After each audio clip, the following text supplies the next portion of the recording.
mendukungnya dan mengasah sifat jahatnya itu, entah apa yang akan terjadi. Nah, akibat insiden penyerangan di SMA UA, para murid diliburkan dulu untuk sementara waktu. Tampaklah Midoriya sedang menonton video All Might. Entah sudah berapa puluh ribu kali dia menontonnya, saya tidak tahu. Yang pasti kali ini, Midoriya telah sadar apa yang terjadi di balik senyuman All Might. Ya, karena waktunya tidak lama lagi mengingat luka yang diderita All Might. Tak lama dari itu, si ibu datang dan mengajak Midoriya untuk makan malam.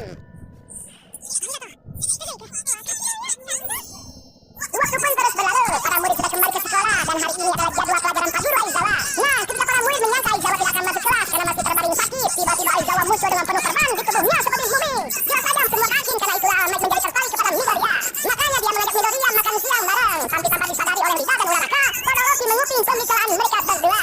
Sementara itu, yang terjadi di ruang santai, All Might memberitahukan Midoriya tentang batasan waktu kekuatannya yang semakin singkat. All Might mengatakan wujud berototnya sepertinya hanya bisa bertahan paling lama 1,5 jam. Selain itu, All Might membahas tentang festival olahraga yang akan segera dimulai. Tapi Midoriya masih belum bisa mengendalikan kekuatan One for All.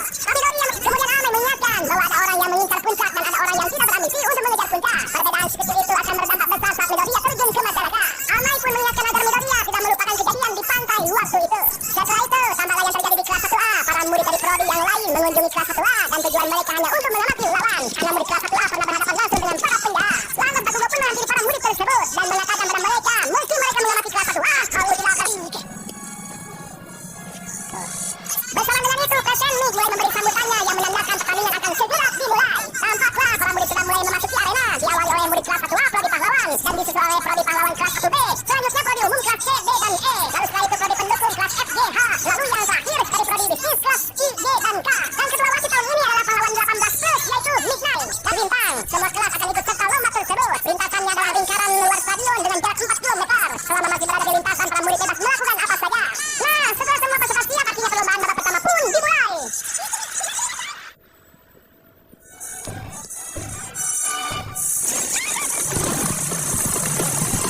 Ya, tampaklah semua peserta berdesak-desakan karena ingin saling mendahului. Lalu tiba-tiba Todoroki menggunakan bakatnya sehingga semua murid tertahan oleh es sampai-sampai tidak bisa menggerakkan kakinya dan...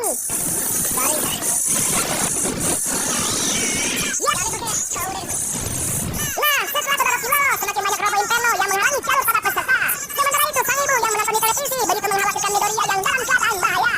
Ya, sekilas Midoriya teringat ketika pertama kali bertemu dengan robo inferno. Sekujur tubuhnya begitu gemetar bahkan sampai menangis ketakutan. Tapi kali ini berbeda, Midoriya lebih berani dan akan berusaha agar bisa melewati rintangan yang sekarang berada di hadapannya.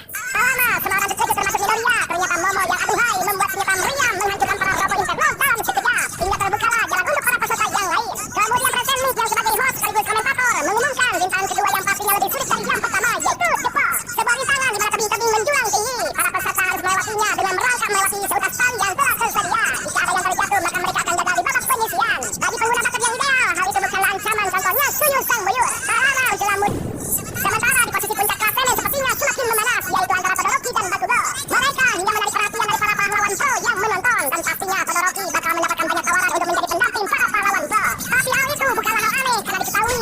Sebelum lanjut, mohon bantu like, komen, dan subscribe dulu ya.